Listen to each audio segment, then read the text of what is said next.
हर खबर का मतलब ब्रेकिंग न्यूज नहीं, हर बहस का मतलब हंगामा नहीं, हर लाइव का मतलब तमाशा नहीं।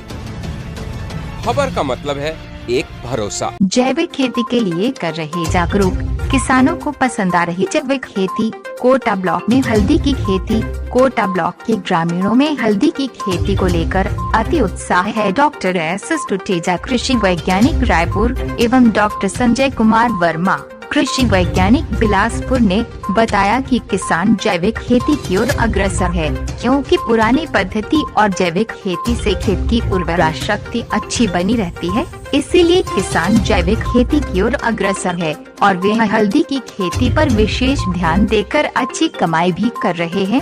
हल्दी की खेती में बहुत ही कम खर्च पर अच्छा पैदावार हो जाता है, जिससे किसान की आर्थिक स्थिति अच्छी हो जाती है। और हमारी टीम हल्दी की खेती प्रोत्साहन दे रही है और हम समय समय पर हल्दी की खेती का सर्वे भी करा रहे हैं कि किसी प्रकार के कीट वगैरह से किसानों को आर्थिक नुकसान न हो। देखिए, हमने जो कोटा ब्लॉक में यहाँ पर हमें लगभग 20 गाँव को चयन किया गया है और जिसमें हमारे 200 किसान इसमें जैविक हल्दी खेती कर रहे हैं। और हमने ये देखा है कि यहाँ पर जो किसान हैं जैविक हल्दी खेती के रूप में काफ़ी अच्छा इसमें रुचि ले रहे हैं, क्योंकि इसमें खर्चा भी बहुत कम आ रहा है। क्योंकि किसान भाई जो धान लगाता है तो धान से अगर इसकी अपेक्षा हम देखते हैं तो इसका उत्पादन भी बहुत अच्छा आएगा और उसको बाज़ार में उसकी मांग भी अच्छी बढ़ेगी, क्योंकि जैविक खेती करने से उसकी जो मांग है वो ज़्यादा से ज़्यादा मिलेगी।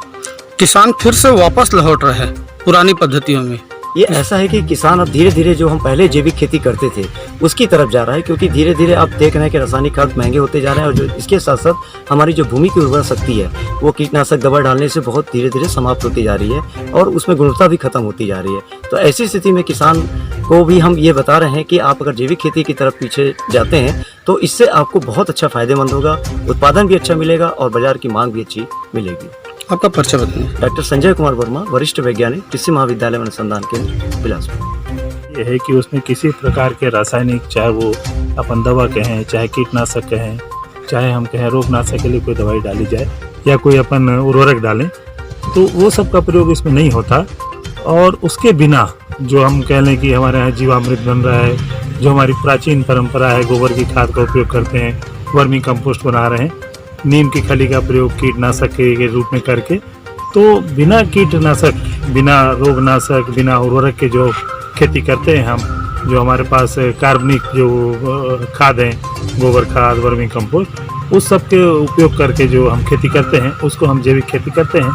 और हम देख भी रहे हैं कि जहाँ पे ज़रूरत नहीं है वहाँ पे किसान अंधाधुंध जो है उर्वरकों का प्रयोग करता है, जिसके चलते जो उसकी गुणवत्ता है उसमें अंतर आता है और कभी कभी खर्च भी ज़्यादा होता है। तो उस सब को हटाने के लिए हम किसान भाई को सलाह देते हैं कि जैविक रूप से खेती को करें, जिससे कि हमें जो है उत्पादन भी जो 2-3 साल बाद अच्छा आना चालू हो जाता है, तो उत्पादन भी अच्छा प्राप्त हो और किसान भाई जो है पुरानी परंपरा विधि से अच्छा उत्पादन ले सकें। सर, आपका परिचय बता देंगे। मैं डॉक्टर एस टुटेजा, इंदिरा गांधी कृषि विश्वविद्यालय प्रमुख वैज्ञानिक रूप में कार्यरत हूं।